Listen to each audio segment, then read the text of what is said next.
Welcome to the New Warehouse Podcast, the podcast for those that are curious about what's possible inside their four walls. Before we get into this episode, let's hear a word from our sponsors that make this all possible. Do you feel like automation is unapproachable? Well, Big Joe Autonomous Solutions is changing that with the AP44. The AP44 is a fully autonomous pallet truck built for real work. Floor-to-floor pallet transportation, no infrastructure changes, no complicated IT project. Setup happens right at the onboard touchscreen. If you can use a smartphone, you can use the AP44. Just select a mission and the AP44 gets moving. Easy switch between fully autonomous, semi-autonomous, and manual mode on this pallet jack keeps it versatile. Learn more at BigJoeForklifts.com. That's BigJoeForklifts.com. Are you shipping orders? Of course you are. Are you getting cash back on your parcel spend? With Dash.fi, you can maximize cash back with their special focus on shipping spend. Leverage their corporate card platform to get cash back on your shipping spend and utilize their AI-powered audit tools to make sure your finances are tight. Don't leave money on the table. Check out Dash.fi at Dash.fi. Did you check your clipboard today? Throw that thing in the trash. It's time for a new way to run your dock and yard operations with Conduit. Streamline your dock scheduling, driver check-ins, yard management, and photo proof into one digital platform with Conduit's easy-to-use system. If you're still using clipboards, spreadsheets, whiteboards, or nothing at all, it's time to cut the chaos and get on Conduit. Go live in days, not months, at www.helloconduit.com/new warehouse. That's www.helloconduit.com/new warehouse. Temp agency let you down again? It's time for a different approach. Spotwork is the industrial labor marketplace built for modern warehouse operations. When you need available workers fast, Spotwork lets you post a job and get to hundreds of spotters in minutes. Spotwork's job fulfillment rates are above 95% across 35 markets in the U.S. No agency markups, no long-term commitments, and real human support around the clock. Head to spotwork.co to get the labor you need now, and make sure to mention the New Warehouse for a special promo. Thank you to our sponsors, and now let's get to the podcast.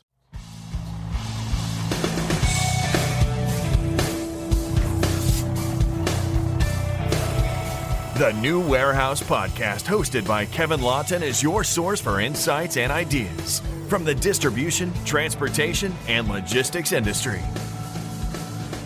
A new episode every Monday morning brings you the latest from industry experts and thought leaders. And now, here's Kevin.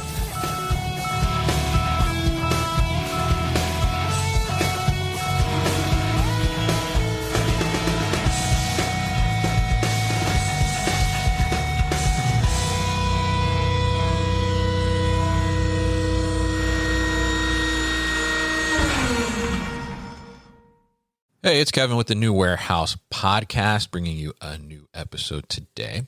And on today's episode, we are going to talk to Jing Jing Chen. She is the VP of Growth at Basic 3PL. And we're going to learn a little bit about Basic 3PL and their operations, but we're going to specifically talk about some aspects of social commerce and the impacts that has on operations, how operations can react or be proactive about social commerce, talking about things like spikes from TikTok and virality and things of that nature. So Jing Jing is going to tell us a little bit about how they handle that at Basic 3PL and how 3PLs can be prepared for that and how brands can be prepared to work with 3PL through some of those things as well. So Jing Jing, welcome to the show. How are you? Wonderful. Thank you so much for having me, Kevin. It's great to be here. Yes, definitely. Happy to get you on. Happy to get Basic 3PL on as well and some representation here. I think I saw you recently speak at the American Supply Chain Summit, so happy to get you on the podcast now here too. So for people that are not familiar with Basic 3PL, why don't you kind of give us a brief overview, tell us a little bit about what you all do? Basic 3PL is the new excitement, the new hype. It is we being on the New Warehouse podcast, we're talking about warehouse automation. Basic 3PL is in the name, is 3PL, but, it's actually a lot further than that. It is a fulfillment, a modern day fulfillment, we like to call it, infrastructure. Because, compared to traditional 3PLs and warehousing solutions, it's a bit fragmented where we are more end-to-end solution when it comes to having our own technology platform, when it comes to having our own warehouses, facilities, consolidation centers, but also extension to shipping carriers. So it's truly the end-to-end solution where it creates the ease for customers to able to sell and have us look after a logistics handling to the door of the customers. Kind of that end to end. So taking a little further than I was going to say the basic 3PL, but the traditional 3PL, I'll say, since you're basic 3PL, right? Exactly. So taking it a little further, and so tell us a little bit about like from an operations perspective. So you have buildings, right, that you're doing physical movement and fulfillment from and things. So I mean, how many buildings do you have? What does the network look like? What does that kind of look like for basic 3PL? It's a growing number. We're definitely warehouse heavy. We're building constantly. We are doubling as we speak. We're now looking north of 25 warehouse facilities. Oh, really? Our footprint is in the US predominantly, so it's spread across nation, east to west coast. Gotcha. 25. That's a good size network for sure. And now focus primarily on e-commerce fulfillment, or do B2B retail distribution as well? What does that look like? In short, it's all of it. You have to support businesses where if we are, predominantly e-commerce is our sweet spot. But, when you're working with brands and retailers, you need to be able to look after the B2B and other sectors and have that be the provider for the marketplace. So we are quite flexible. We work with partners on their customized solutions. So it is, I would say it's a broader support on where they're selling. I see. Gotcha. So kind of covering a little bit of everything there in those operations themselves. Right. And now from like an infrastructure perspective and inside of the operations, I did see some video. I think you all have some robotics going on, some automation going on as well. So tell us a little bit about that from a technology perspective. What's going on inside the four walls? Yes, we have a lot of robotics happening. We are automation forward, high tech forward. What is very interesting, makes us different from a traditional, I'm sure you have actually been exposed to more automation than anyone in warehousing. But the reason why I want to say that, we're always different or we're special or we're the new, newcomers, but it's a bit, for me, it's more of a hybrid, right? That makes it work. We have several, I would say, our domain, our largest facilities, a bit more centralized. Those are heavily robotics and automation. Okay. So you can imagine any products, traditionally that are smaller goods, those work extremely well with automation, robotics. Our robotics are designed to be our pick packers. So they do the heavy lifting. They're the ones that are retrieving the goods inventory from the shelves and bringing down to the human level. And it goes carries on from there. So that is where the automation pick pack starts at the facility. We have many equipments at the facility that I absolutely adore when it comes to auto packer, when it comes to a sorting machine where, again, it takes away, it removes the heavy lifting from the human labor, but you still need very much the human factor, the manager, to put in the creativity who dives in fast, to react with any troubleshooting and manage the facility. And that makes the whole orchestration a lot smoother. So our manual process is a bit more, I want to say, streamlined and skilled on a technology mindset. And that really just streamline the velocity in terms of our volume and how we are reacting to the commerce, the search commerce, especially to search, to viral videos and peak season. This is our norm. So the reason why we named it basic, because this is our basic standard. This is our day to day. We build from peak. So we get joy. We find joy and excitement when it comes to deceleration of search. So a lot of automation happens on the floor when it comes to the machinery equipment. But, tying back to front end platform, that's automation when it comes to, playing a role in the AI space, automation. How do we get real-time visibility, inventory, order tracking? These are all components where you really need a holistic viewpoint from a customer's standpoint for them to really be able to identify and track their products. And I think this is going to be the difference compared to anyone else in the market. Yeah, interesting. And I think it's interesting too to hear, how kind of tech forward you are in that sense, right? And understanding that, not only do you need the tech, but also you mentioned kind of the human balance in there too, a little bit as things, start to spike and, we need people to come in and step in and handle some of these things, right? And I think it's good to have that balance there. So let's talk a little bit about this social commerce specifically, right? I mean, how does, social commerce, like whether it's through TikTok Shop or, some other channels as well. I mean, how does that differ from traditional e-commerce from the 3PL's like operational aspect? Like what is different when it comes to like fulfilling these orders for the 3PL specifically? That's a really big question. Where do I begin? I feel like you can imagine the answers to this question, right? The scope of the work when it comes to, that instant activation when it comes to an order being purchased, the order handling, that activates our machinery. So that goes into the system where the robotics are 24/7. They're working around the clock. So you don't have a break. You don't have holidays when it comes to machinery. And what may be a factor, to normalize ourselves to everyday traditional is that, yes, we have weekends. We have Sundays off for humans. We have, our carriers that may not be shipping 24/7, but they're there during working hours. You have less delay. You have that instant expectation met for shoppers these days who want their packages now, who wants their packages tomorrow, not 5 days, 7 days, when they receive it, via tracking. So I think that, really supports the movement on how the velocity of shoppers and the demand. So I think, going back to your question is you have the instant fulfillment expectation. That's a checkpoint for us. And then you have the heavy lifting. You have the, for us, you're building vertically, right? You have a rack system that is, machine forward, that automation where when it comes to traditional, you also have the real estate challenge. You have the landscape of running out of space.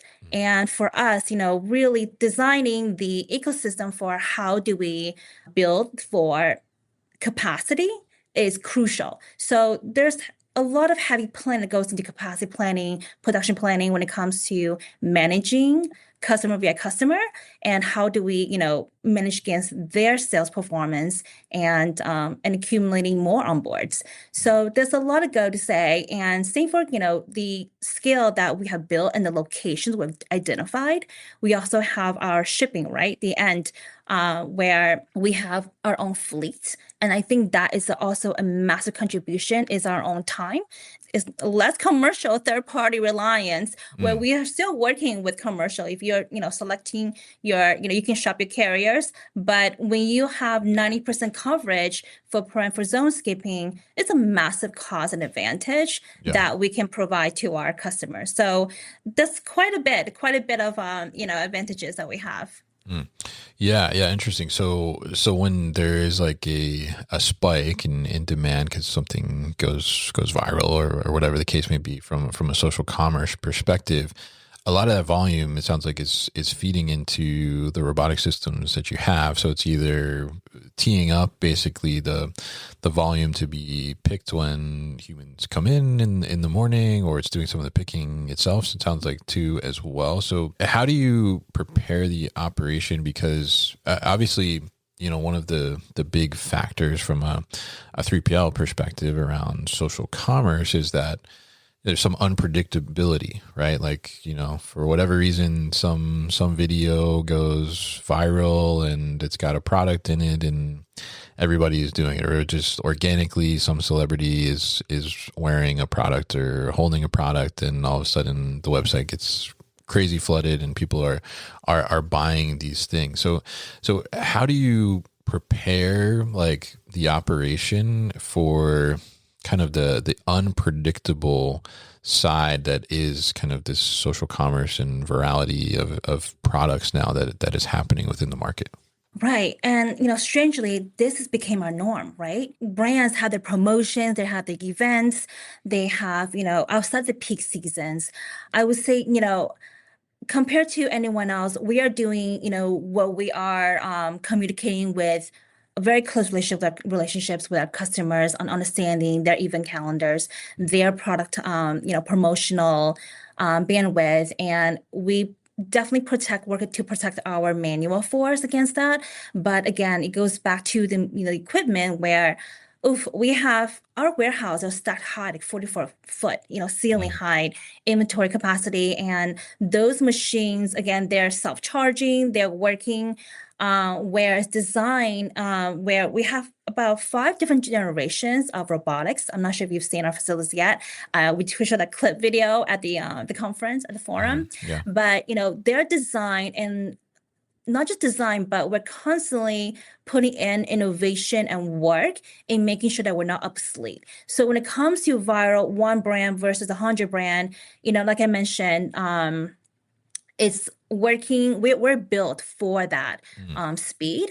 So yes, it becomes a bit more manual intensive in certain areas of the floor, but how we build the highways and the other equipment that we support these surges, it's really fascinating that it can execute instantly. We fulfill same day across board, and shipping is 1 to 2 delivery between 2 to 3 days, majority of our shipments. So when it comes to, do we have delays? We're not perfect, but at the same time, it's quite rare when it goes beyond 3-day period. So this is how we have established during peak and for off peak.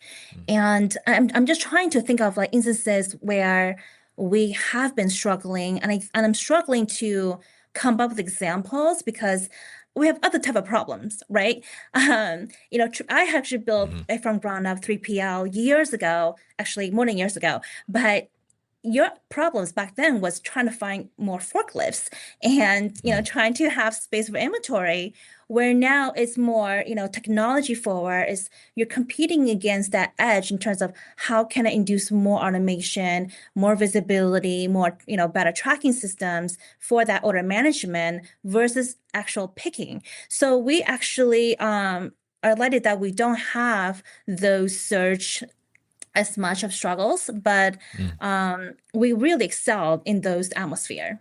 Yeah. And I think it's interesting you said that, you're kind of built for this, right? Built for this a little bit of unpredictability, spikes and surges as you're using the word there. And I think, it's interesting to hear that because, as you mentioned, I think some as this social commerce kind of movement has come to the forefront in the market and has become more prevalent. Like a lot of 3PLs, like you said, the challenge for them more is how do we get labor really quickly, right? Or we need more forklifts to be able to just move the product and keep up. But you've kind of built to solve for that, right? So how do you? Do you? Well, let me add one more thing actually, because I touched the machine quite a bit. Yeah. And again, I'm a huge advocate for that human touch. I mentioned at the very beginning of this introduction that, the skilled workers that we have on the floor. Yeah. And what we have, how we have designed and designated our workforce is that they're on rotation. If we have more peak, they get moved to peak. If they get, pick and pack, we call them picks. But, if we need them more in other area, they're trained around the whole entire facility. So they're able to maneuver and have that evolution on the floor and pivot as needed. So I think that's also an accelerator for us where traditionally you have your pick packer station, and then you have your other designated areas of worker staffing for certain departments where, we have the flexibility and the freedom created where they're able to support each other and we're able to get the warehouse solution from the ground floor as well. So it's quite fascinating. Yeah. That was going to be my next question, actually. Like where does the human element kind of come into play there? Because you were talking a lot about the automation and how that helps to navigate some of this like unpredictability and around the clock kind of shopping that consumers like to do because we want to buy our stuff whenever we want to buy our stuff, right? We don't care when the 3PL is open or when they're not open. We just want our stuff. But that human side of it, do you see like times where there is a spike in demand or surge in demand because something was went crazy like on whatever social platform? Do you see where like does that rotation help satisfy like where there might be certain gaps because of that, or do you still like have to rely on bringing in more labor around that? How do you navigate that, and like how do you kind of react, or how do you get proactive about that? Certainly. When it comes to peak season, we traditionally, overstaff around the holidays and other parts of the calendar year. But when it comes to traditional spike surge, you're looking at the TLCs for the robotics. Our maintenance team just constantly just kind of like checking and rechecking and making sure that they're operating smoothly. I think the transition, again, our daily workflow is slightly different than the norm. So we do staff higher around peak. That's usually 2-3 times a year. But during off-peak season, around this time, we really rely heavily on the robotics. These machines, they run up and down the aisles up to 20, 30 miles an hour. And, we have constant traffic controllers. So we have staffing around, in the warehouse who manages the traffic of the robots. We have quite more than a number of warehouses. I'm thinking of different, who carries which generation of robots, where, most of them run up and down all the aisles. We have ones that brings down the totes with the towers. We have ones that climb the railings. So it depends on, how we're designing and we really support customers. We don't want to impose and give too much, headache to customers, or any at all. We like to really make this decision in terms of what is your product case and which facility is best for location, depending on your sales performance but also the product category and we service a few different industries, and we just want to make sure that we really build a strong infrastructure around, having the roof under who I'm supporting.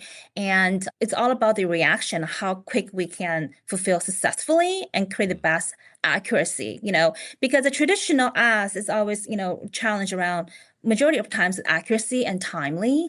And I think those two are, again, our successors where we are having, cameras and high security. These are very expensive equipment. Yeah. So if you have your products with our equipment, you bet that we have the protection. You have way less shrinkage, missing items and these trackers that we have in place, in the warehouses. So, the human factor plays more of a managerial role, and just making sure that the workflow, the robotics, the maintenance level is well managed. And then we queue up and staff appropriately during peak to accommodate the capacity.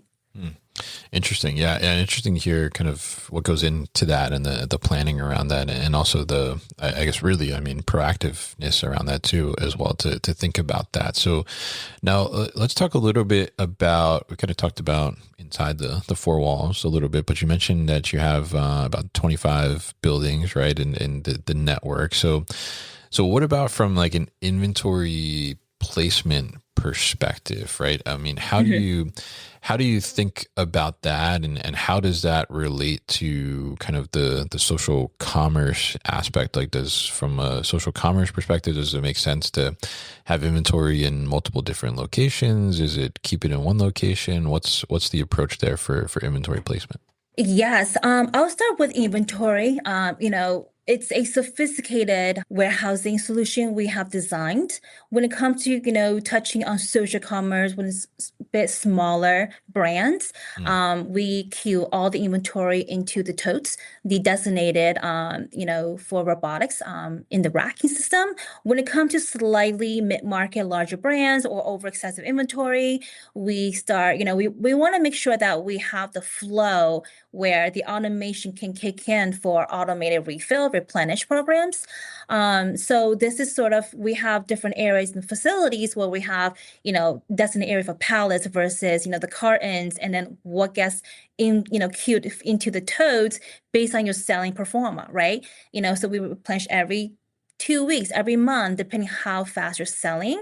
So I think that is extremely savvy when it comes to mm, traditional, human, box and tear in terms of, inventory and how it's shelved, which I think is creates a lot of issues when it comes to inaccuracy, right? And missing products. And yeah. that order management is crucial. When it comes to excessive inventory, that's where we have the double warehousing. Typically, it's right next door to our current facility, Mm, where very traditional. You have extra inventory sitting, but the other warehouses that we have, additional spaces, are consolidation centers. We have the FTZ and the other, I would say, building designated for large products, medium and large. So we just want to make sure that we're able to allocate appropriately so we can have that workflow and the bandwidth to take on more. So we're building very quickly. These buildings go up also extremely fast on how we're built. And as inventory comes in with all the geopolitical issues in the last year, mm. we have been trying to be proactive, planning with our partners and customers. So it's definitely a large conversation. Yeah, yeah, absolutely, and I think it's pretty interesting to hear kind of how you strategically place based on the amount of inventory or the volume of the client or the customer there specifically, and so as we look kind of to the future a little bit, I mean, obviously, I mean, it seems like from my perspective that social commerce is still kind of continuing to evolve and hasn't quite kind of like penetrated the way e-commerce has fully penetrated the market. So how do you view kind of the future of social commerce in the next few years, and how are you preparing for that? How do you think it'll impact like the 3PL industry specifically? Yes, I think a lot of the prep work has been done in terms Mm, of, designing the business from day one. And, as you see how social commerce has evolved, the demand is only increasing. So I think that is to our advantage, but yet there's still a lot more to be done. So, you touched something in the last question you asked about housing it, be under one roof. We want to be the anchor support to social mm, commerce because we have the ecosystem and infrastructure built for this, and to accelerate and evolve alongside with brands and early sellers and social you know viral content creators. We just want to make sure that we're supporting the right direction, and mm, that's really providing the infrastructure for demand. And I think that, working alongside with traditional legacy 3PLs has been, by default, it's been, you build a relationship and partnerships, but end of the day, you need to move by demand of your customers, right? So the service level has to be increased. It has to be elevated. So how we're building, how we are continuing, I would say, advancing in the space for basic 3PL is continuing, innovating our technology. And speaking technology first, we are launching several new initiatives and programs that just makes the program more accessible. Because what you and I are familiar with is we're talking about enterprise, right? We're talking about inventory, consolidation centers, and the demand.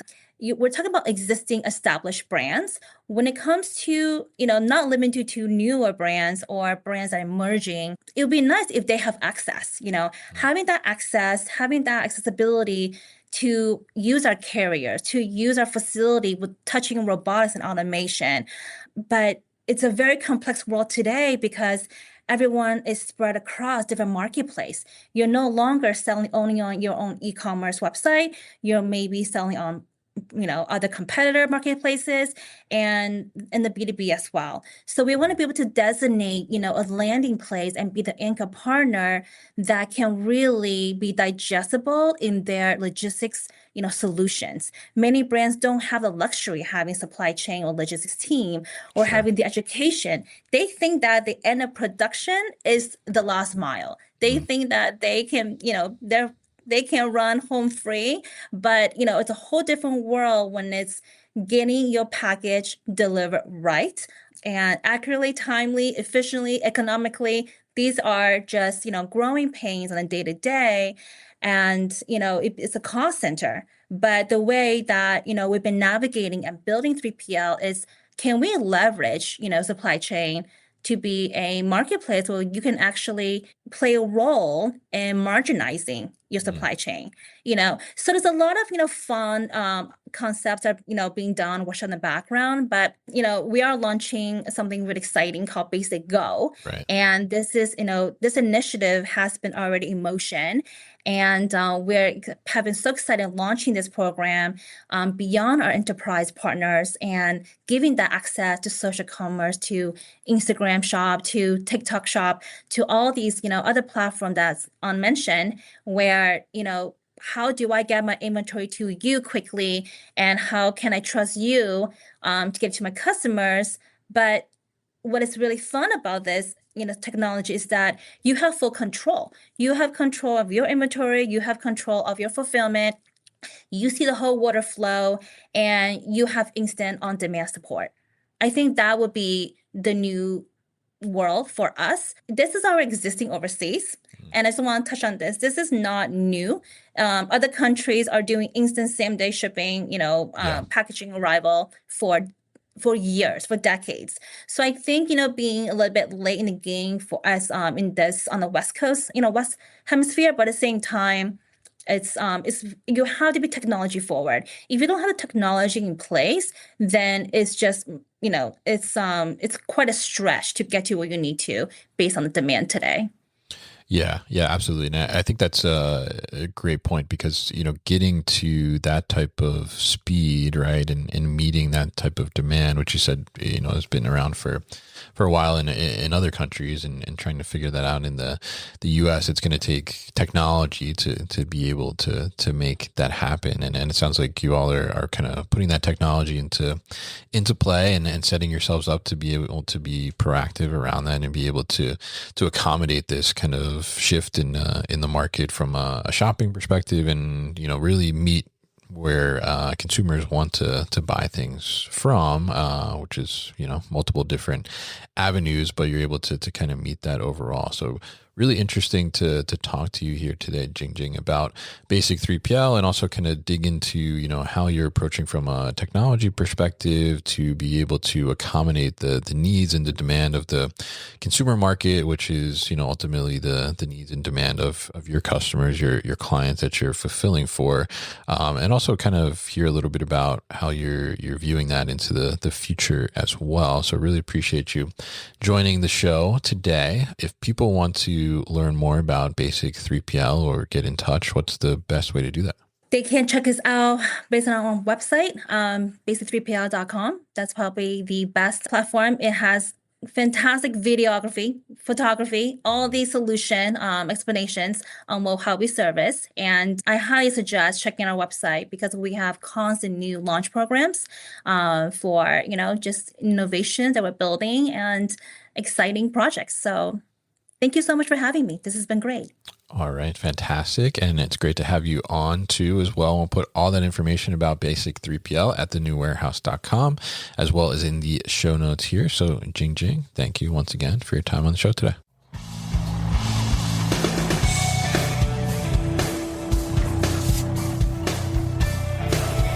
You've been listening to the New Warehouse Podcast with Kevin Lawton. Subscribe and check us out online at thenewwarehouse.com.